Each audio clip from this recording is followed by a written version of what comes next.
শহীদ জওয়ানদের স্মৃতিতে মোমবাতি হাতে মৌন মিছিল রাজনগরে। উদ্যোক্তা Reshmi karate academy. Rajnagar basic school অঙ্কন থেকে মোমবাতি হাতে নিয়ে একটি মৌন মিছিল বের হয় ও এলাকার বিভিন্ন রাস্তা পরিক্রমা করে পুনরায় স্কুল প্রাঙ্গণে ফিরে আসে। শহীদ জওয়ানদের স্মৃতিতে তাদের প্রতি শ্রদ্ধা জানাতে এইরূপ আয়োজন বলে জানান আয়োজকরা। উদ্যোক্তা রেশমি ক্যারাটে একাডেমি। রেশমি ক্যারাটে একাডেমির কর্ণধার রেশমি দে মিডিয়ার সামনে প্রতিক্রিয়ায় জানান, তিনি বলেন, আমাদের এলাকার ছেলে তথা বীরভূমের শহীদ জওয়ান সুজয় ঘোষ ও মুর্শিদাবাদের শহীদ জওয়ান পলাশ ঘোষের স্মৃতির প্রতি শ্রদ্ধা জানাতে আমাদের ক্যারাটে একাডেমির পক্ষ থেকে এমন উদ্যোগ।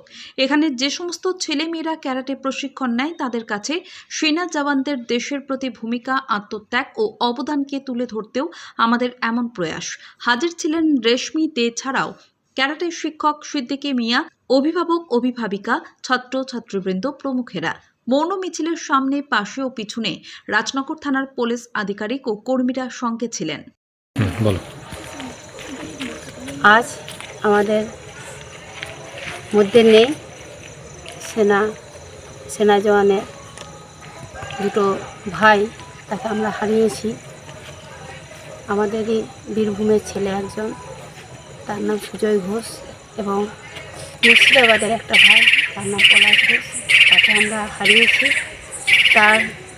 তাকে শ্রদ্ধা জানানোর জন্যে আজ আমার ক্যারাটার পক্ষ থেকে একটা শ্রদ্ধার্ঘ্য জানালাম মোমবাতি জ্বালিয়ে, এবং রাজনগরটা পরিক্রমা করলাম। এটা আমার করার একটাই উদ্দেশ্য, ভারত মাতার যে সন্তান, আমরাও সব তারই সন্তান, তাদের জীবনের বিনিময়ে আজকে আমরা সুরক্ষিত। হ্যাঁ, এটা এই বাচ্চাটিকে জানানো। আমরা বড়রা যদি না করি এইসব, তাহলে তো বাচ্চারা জানতে পারবে না। সেই জানানোর জন্য, তাদের দেশভক্তি জাগানোর জন্য আমার এই পদক্ষেপ।